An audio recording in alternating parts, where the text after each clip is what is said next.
Baru-baru ini viral sebuah video yang menunjukkan dua orang pria datang ke pernikahan. Video yang viral di TikTok itu diunggah oleh pemilik akun @tiors. Yang menjadi lucu, dua pria itu tak mengetahui siapa yang menikah alias tak saling kenal dengan kedua mempelai. Diawali dengan mereka yang jalan memasuki tempat kondangan dengan memberi penjelasan, pergi ke kondangan orang yang enggak dikenal cekek.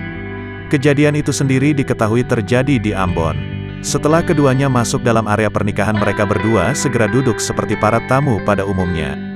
Tak lupa juga mereka memasukkan amplop ke dalam kotak. Nah, untuk mengelabui semua orang sebagai tamu tak diundang, kedua pria ini juga bersalaman dengan sepasang pengantin itu.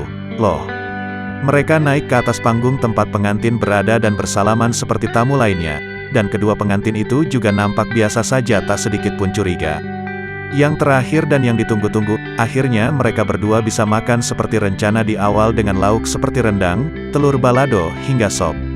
Hingga saat ini, video tersebut sudah ditonton lebih dari 720.000 kali dan dikomentari sebanyak 1.130 pengguna TikTok.